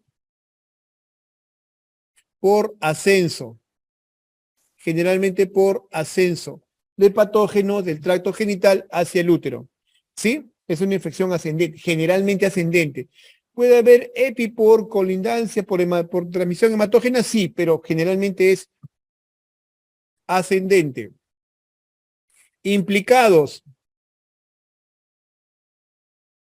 Clamidia trachomatis, Neisseria gonorrhoeae y un gran resto de anaerobios y gram negativos. Hay una forma de ITS que es ya salpingitis tuberculosa. producida por el Mycobacterium tuberculosae, que generalmente se contrae por diseminación hematógena. Tiene preferencia por la trompa. ¿Sí? De esto han hecho solo 2 preguntitas en 20 años. Pero es bueno tenerlo en cuenta. Porque felizmente desde que tenemos el tratamiento, la detección temprana de tuberculosis, detección temprana no, sino detección a tiempo, ya no vemos las complicaciones que se veían hace 70, 80 años atrás, donde tuvimos tuberculosis a la piel, escrófula, tuberculosis al riñón, tuberculosis renal, veíamos tuberculosis a los huesos, no. Ahora vemos tuberculosis pulmonares y claro, meningoencefalitis tuberculosa, tuberculosis ganglionar o pleural. Pero las otras formas de tuberculosis como que ha disminuido, ¿no? O no son tan frecuentes. Es una ITS, los bacterias, los patógenos ingresan por el cuello uterino, invaden el endometrio, miometrio, endomiometritis, invaden la trompa, salpingitis, salpingoforitis. Es una ITS de mecanismo ascendente. Criterios clínicos de la EIP. Los criterios clínicos, me olvidaba, esta es una enfermedad ver y tratar. La ITS. Lleva a dolor pélvico crónico. Primera causa de afectación del factor tubario, lo que va a llevar infertilidad. Esta enfermedad destruye la calidad de las trompas uterinas, las zancocha, las cocina. En el proceso de la génesis produce inflamación en el útero, endometritis, produce inflamación a las trompas, salpingitis, produce inflamación, trompas salpinges, salpingoforitis, absceso tubovárico y pelviperitonitis. La forma de salpingitis se puede conocer como hidrosalpins o piosalpins. Entonces, en el curso de invasión, afecta al endometrio, endometritis. Va ascendiendo, trompa, salpingitis. En la trompa puede edematizarla, llenarla de líquido inflamatorio. Eso se llama hidrosalpins. Y cuando es pus o materia en la trompa, piosalpins. Y si ese proceso inflamatorio sigue a las trompas, salpingoforitis, absceso tubo ovárico, pus materia. Esto ya es quirúrgico. Cuando ya es un absceso tubo ovárico en adelante, esto ya es quirúrgico. Uy, uy, uy, uy. Ya está.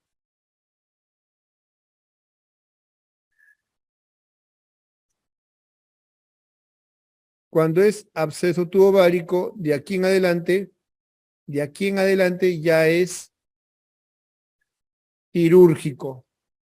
No hay escapatoria, se tiene que entrar. ¿Cuál es el tratamiento de todo absceso en cualquier parte del organismo? Es abrir, drenar, lavar, drenar, ¿sí? No, le voy a dar meropenema, comicina, colicitina, pipetazo. No, nada, tú le puedes dar todo eso, pero la infección va a seguir a medida que tengas el foco del absceso. Así que todo absceso, absceso al hueso, absceso al cráneo, absceso al cerebro, absceso al pulmón, absceso a cualquier lugar, es tu cirugía, abrirlo, fistulizarlo, lavar y colocar drenes. Ese es el tratamiento supremo de todo absceso.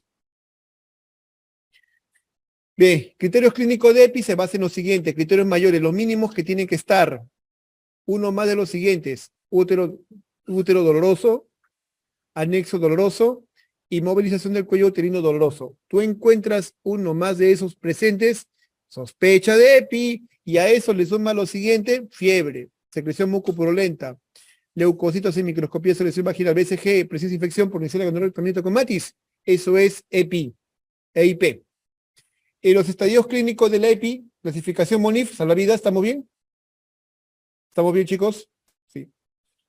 La clasificación de la EPI, estadio clínico, clasificación de MONIF 1982, eso fue tema de preguntas. 2 preguntitas que han hecho, bien maleados, ¿ah? Porque el MONIF no está en todos los libros. Los criterios del MONIF no están en todos los libros. Bien maleada la pregunta. Estadio 1, salpingitis aguda sin peritonitis. Estadio 2, salpingitis aguda con peritonitis. Estadio 3, salpingitis con absceso tubovárico. y estadio 4, absceso tubo ovárico roto. Miren, esto es lo que puede producir tuberculosis en la trompa uterina. Esto es una salpingitis por tuberculosis. Le llaman trompa en forma de bolsa de... Trompa uterina en bolsa de jareta, bolsa de cigarrero, bolsa de tabaco. Este es el complejo tubo ovárico, el absceso tubo ovárico. Miren lo que puede producir EPI. Destruye la calidad de las trompas, produciendo, miren, daño, obstrucción en todas las trompitas, quedan prácticamente inutilizadas, incapaces de poder completar su función reproductora.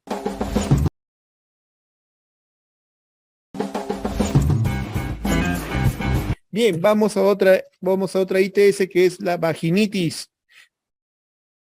La vaginitis o leucorrea o flujo vaginal. Ahí tenemos la vaginosis bacteriana producida por Gardnerella vaginalis, la candidiasis vaginal producida por Candida albicans, aunque también hay otra forma de candidiasis. En el pasado la candidiasis le decían monilia, moniliasis. En el pasado le decían moniliasis. Candida albicans, también puede haber otros patógenos como Torulopsis galavatra.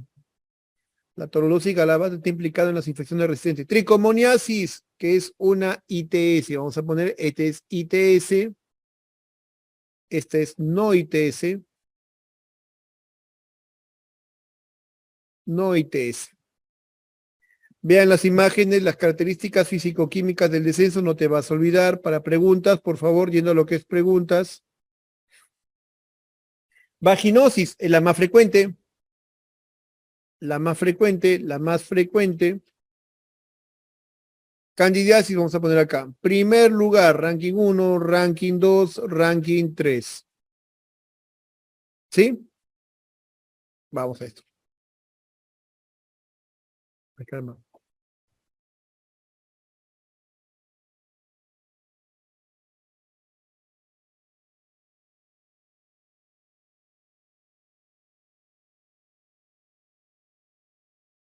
Gardnerella vaginalis, ¿qué va a producir? Va a producir la infección por vaginosis bacteriana. Aquí vamos a ver vagina, no.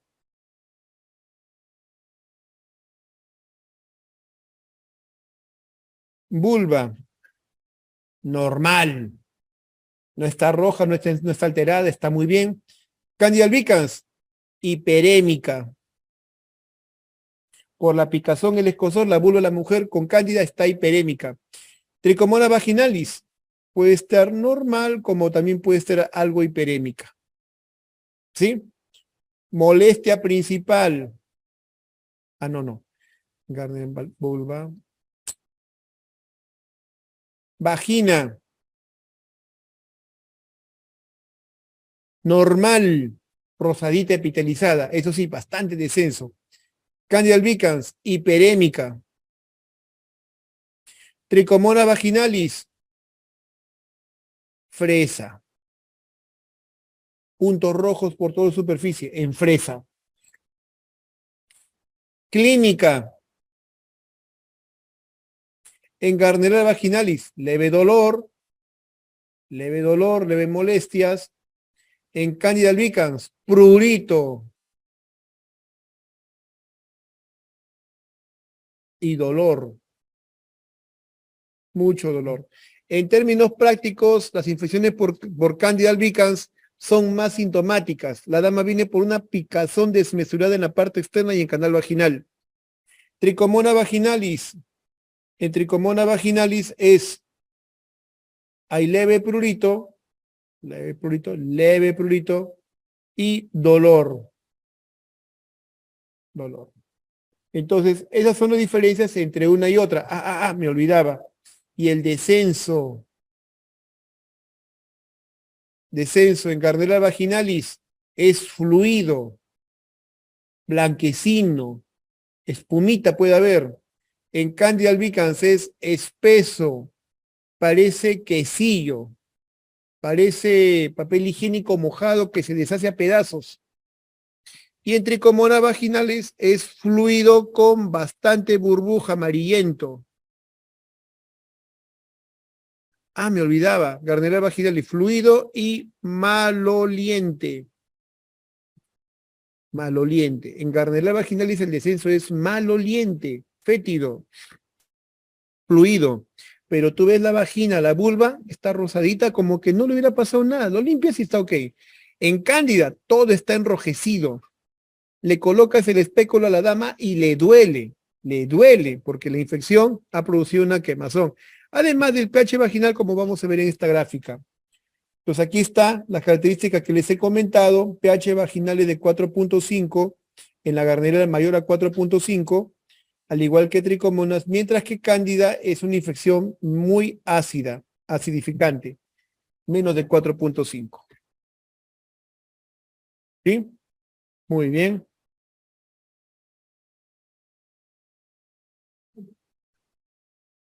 Metroclinda para Gardnerella, azoles como el clotrimazol y tricomonas metronidazol. El esquema es casi el mismo, 1 gramo. Vamos a ver. Acá está.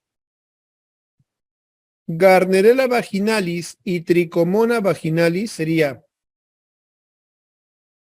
metronidazol, 2 gramos vía oral stat o metro 500 miligramos vía oral cada 12 horas por 7 días. Y en el caso de Candida albicans sería clotrimazol, tableta dosis única. Continuamos. Sí, en el intermedio me hacen una pregunta valedera. Tal vez le pasó por alto, pero es una pregunta que han hecho solo para hacer una pequeña ampliación.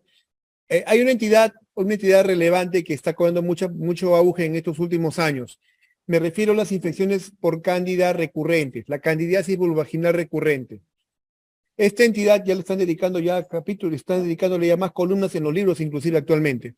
Es una entidad en la cual una dama presenta infecciones a repetición por cándida o torolosis galabatra. Se habla de que es una candidiasis recurrente cuando tiene 4 o más episodios al año. 4 o más episodios al año. Y el problema de esta candidiasis es que no responde al esquema habitual, ¿no? De darle un pulso de clotrimazol o butoconazol o miconazol. Estos casos requieren un enfoque doble, me explico. Sistémico, a través de darle fluconazol semanal, y se le puede dar por un plazo de 3, 4 hasta 6 meses de continuo, semanal. Este es para tener un control sobre el patógeno. Y el otro es tratar la crisis aguda a través de productos que ya no es solo clotrimazol, sino butoconazol. Lo cierto es que estos casos crónicos o de vaginitis de candidiasis recurrente ya implican investigar también otros factores, cómo está la flora microbiana normal, cómo está el ecosistema normal.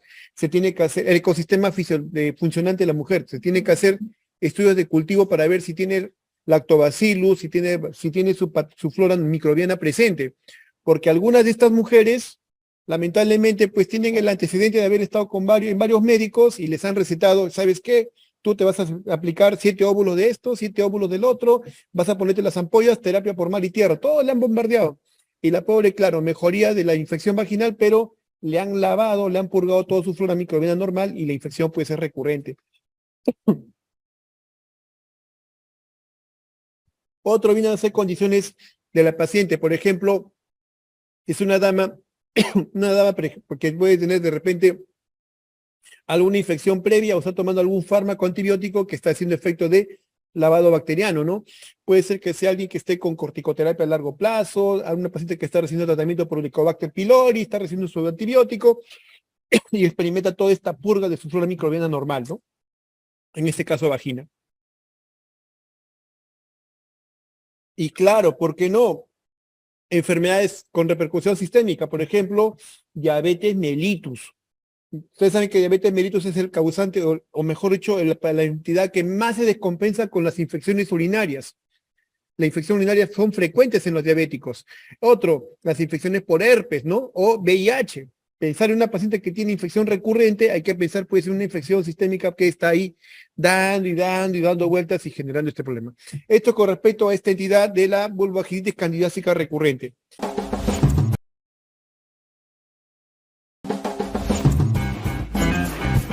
Dolor pélvico y dismenorrea. Dolor pélvico y dismenorrea. Se define como dolor pélvico crónico, sobre todo, aquel que tiene más de 6 meses de duración. Y que ese dolor pélvico crónico puede ser ginecológico, cuando afecta útero, trompas, ovarios, o de etiología no ginecológica, cuando de repente es un dolor que tiene que ver con el tracto urinario o con el tracto digestivo, ¿sí?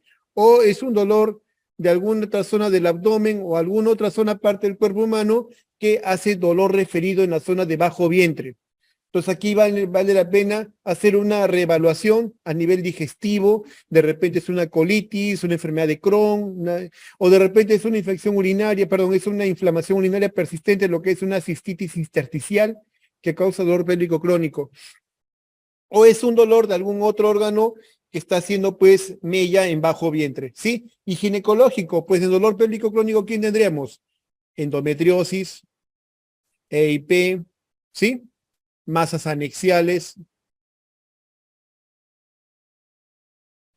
miomatosis tumorales, pueden hacer dolor pélvico crónico, aquel de 6 meses. Y claro, hay uno que es el dolor pélvico agudo. El dolor pélvico agudo, se entiende aquel dolor que aparece de manera pues intempestiva, breve, en plazo, y este puede deberse ¿no? a patologías que pueden ser ginecológicas, como también no ginecológicas. En causas ginecológicas puede ser un abdomen agudo, como puede ser un embarazo ectópico, o un folículo hemorrágico. Si no es un folículo hemorrágico, embarazo ectópico, puede deberse a una masa anexial, anexitis o quiste torcido. Entran en ese grupo de patologías para dolor pélvico de origen agudo. Y no ginecológicos, claro, la miscelánea puede ser apendicitis, colecistitis, que está haciendo reflejo en bajo vientre, o puede deberse también a una pielonefritis, a una ITU complicada.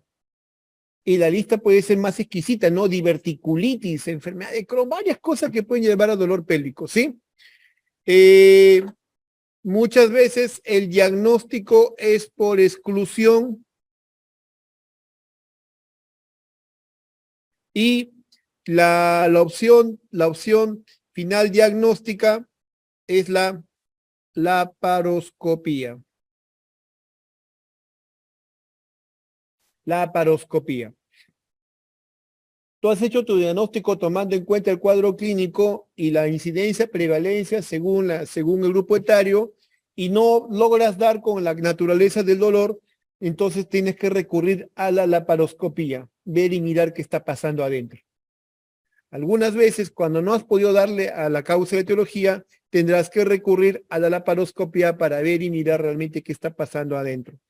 El otro es la dismenorrea.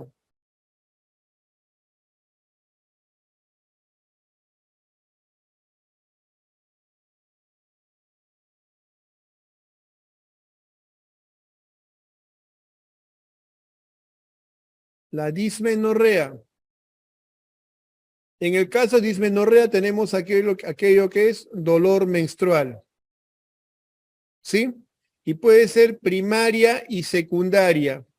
La primaria es de las mujeres jóvenes, en las que están empezando a arreglar, idiopática.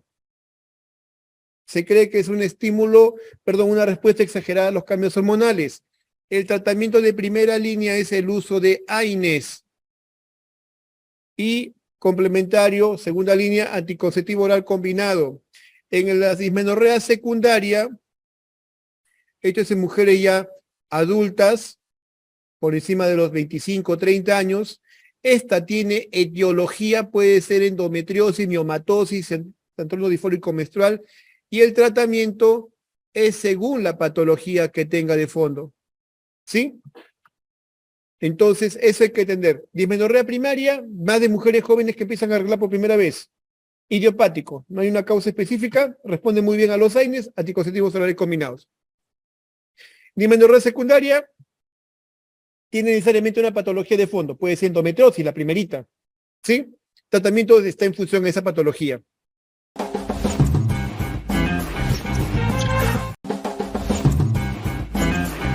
Endometriosis, ya disgregando lo que es endometriosis.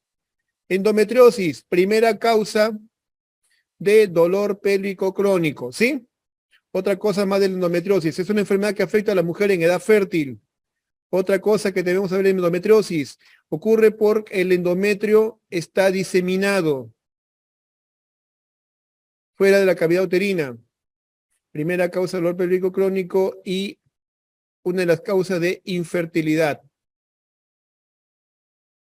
Endometriosis. Tiene varias teorías que justifican su origen. La teoría de Samson, la de la menstruación retrógrada, es la más popular. Hay otras teorías, por ejemplo, la teoría de la metaplasia celómica, la teoría de la conversión inmunológica, pero la más aceptada o la más preponderante es la teoría de Samson, que dice que el implante endometriósico habría sido vomitado o expulsado de la cavidad uterina hacia las trompas, hacia el ovario. Primer lugar de presencia de ovario, primer lugar de endometriosis es el ovario y le sigue las trompas. Ovario y trompas. ¿Qué más de la endometriosis? Primer lugar, ya. Cuando afecta el ovario, a eso se le conoce como endometriomas, o también conocido como quistes achocolatados, los famosos bonobón. Y cuando afecta al miometrio, a eso se le conoce como adenomiosis. Adenomiosis. Tratamiento de esta enfermedad. Tratamiento es médico-quirúrgico. Contempla el uso de progestinas. 2. Análogos GnRH. 3. Está contemplado el uso del danazol, aunque ya ha pasado a ser histórico, danazol tercera línea. Y en lo que respecta a la cirugía es a la adhesiolisis o liberación de las adherencias. Trata de recuperar o restituir la anatomía. Acá lo vamos a poner entre comillas. Y en algunos casos severos, severísimos, donde la calidad de vida es terrible, puede ser indicación de histerectomía. Dado que la enfermedad está ocurriendo porque el endometrio está siendo diseminado por todos lados, la histerectomía es una opción final. Sin ánimo de irme ya a exquisiteces, porque esta enfermedad está cambiando, hoy tenemos una patología, una forma, no nueva, sino una forma ya reconocida de endometriosis gravísima, llamada endometriosis profunda. La endometriosis profunda viene a ser aquella que infiltra al peritoneo, infiltra en profundidad más de 4 milímetros. Y esta endometriosis es terrible. Las damas que experimentan endometriosis profunda tienen adherencias en toda la porción del ligamento uterosacro, formación retrouterina, y la verdad es que el cuadro es terrible. Y aquí lo que se hace es tratar de liberar todas las adherencias, quemar los implantes endometriósicos, hacer un rasurado de toda la endometriosis que hay, y bueno, pensar que esa mujer se puede embarazar espontáneamente, no. Tratamiento de fertilidad es in vitro.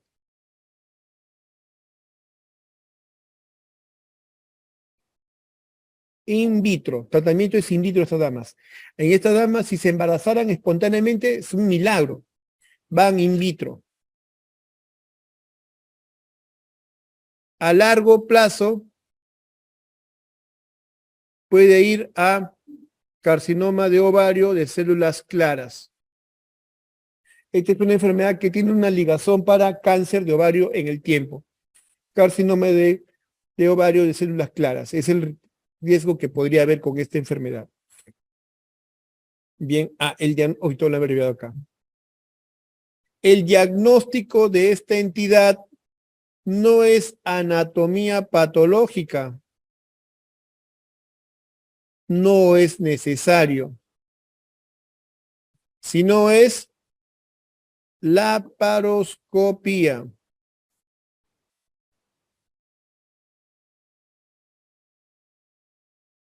La sola visualización del implante endometriósico hace el diagnóstico.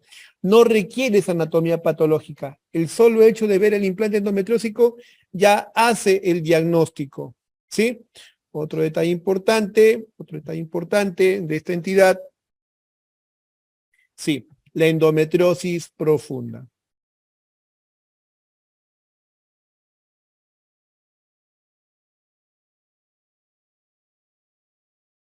Cuadro gravísimo, donde vamos a ver dolor, infertilidad, una mala calidad de vida. Cada vez más vemos mujeres con endometriosis profunda en los hospitales. Vienen por un dolor que remedia pues un cuadro peritoneal y a veces entran a operar de emergencia y encuentran todo adherido y la verdad que esa operación que se hace más que ayudar solo complica la figura porque forma más adherencias y vulnera o altera más el futuro reproductivo. Bien, sospecha endometriosis, dolor de tipo dismenorrea secundaria, infertilidad. Si el dolor es mínimo o perimenopáusico, manejo expectante. Si el dolor es leve, AINES, ACO, progestinas. Si el dolor es moderado e intenso, laparoscopía diagnóstica más escisión de las lesiones. Si hay infertilidad, laparoscopía diagnóstica más lesión de incisiones y el tratamiento es fertilización in vitro. La laparoscopía trata de escindir todas las lesiones, médico, operatorio, GNRH, nanosol, anticonceptivos orales combinados, y se recurre a manejo médico o histerectomía abdominal total en los casos más complicados de endometriosis.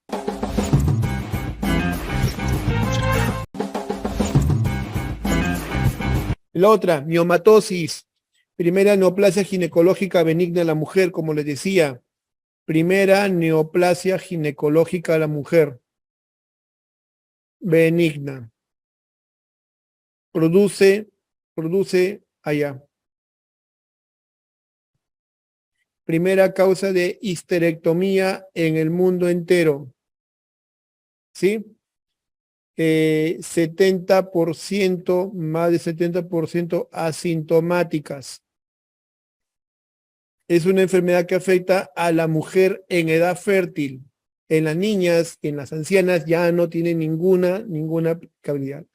Las formas de miomatosis uterina son las siguientes. Mioma intramural. Mioma subseroso. Y tercero, el mioma submucoso. El submucoso es el más, pero más aparatoso de todos. El que viene con cuadro clínico de sangrado y dolor. De los dos, este es el más aparatoso y el más molesto. El intramural, no. El cuadro clínico de esta entidad, si es que hace molestias, a las mujeres que le causa molestia es menorragia. Al comienzo aparece menorragia, menstruación abundante y dolorosa. Con el tiempo la menorragia se hace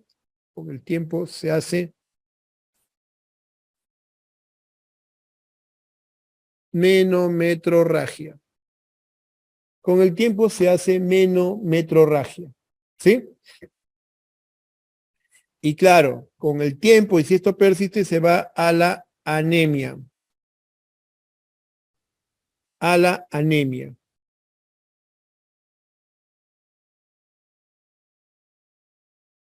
Tratamiento. Si es leve, asintomático, entonces es expectante, no se hace nada. Puede ser útil de repente el uso de los AINES. Si el cuadro produce dolor y sangrado, va a variar mucho. Si el cuadro de dolor es sangrado y el mioma es menos de 12 semanas, me explico. El útero puede estar aumentado de tamaño por los miomas. Un patrón de comparación dice, si ese útero tiene el tamaño de un embarazo de 12 semanas o menos, El manejo puede ser miomectomía,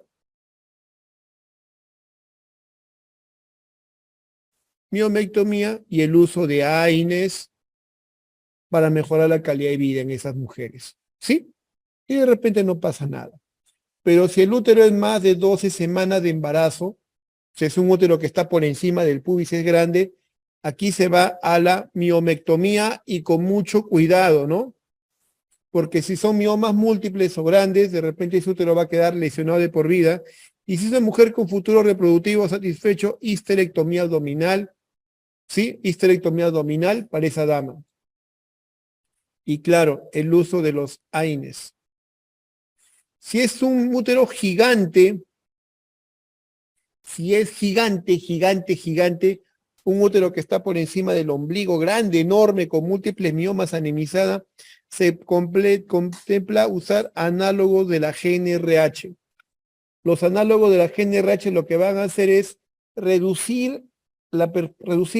análogos GNRH se unen al receptor de GNRH en la hipófisis, adenihipófisis, y hacen que no activen o no funcionen gonadotrofinas. Al no liberar gonadotrofinas, esa dama entra en una castración, ya no recibe FSH-LH, ¿sí? Y por tanto no hay estrógeno, no hay progestina, no hay menstruación. Esa dama, con el uso de estos análogos GNRH, experimenta una disminución de su útero miomatoso. En unos 3 meses, la dama puede tener una disminución de hasta el 70% del tamaño uterino. Imagínense si es un útero de 25 centímetros, como yo he visto hace poco. Se reduce 25 por 7, 14, se reduce 14 centímetros el mioma y llegaría a ser un útero de 8 o 10 centímetros. Eso técnicamente es más abordable. Pero una cosa importante, reduce el tamaño del mioma, pero los síntomas secundarios por la menopausia quirúrgica, menopausia farmacológica son brutales. Bochorno, sofoco, resequedad vaginal. Además, no es un tratamiento a largo plazo, solo es para reducir el tamaño del mioma y poder hacer una operación ya en mejores condiciones controladas. O sea, es un tratamiento de momento para lograr una ventana de tiempo y poder operar en un mioma pequeño versus un mioma grande. ¿Sí? En eso se contempla el uso de los análogos GNRH. No es para largo plazo.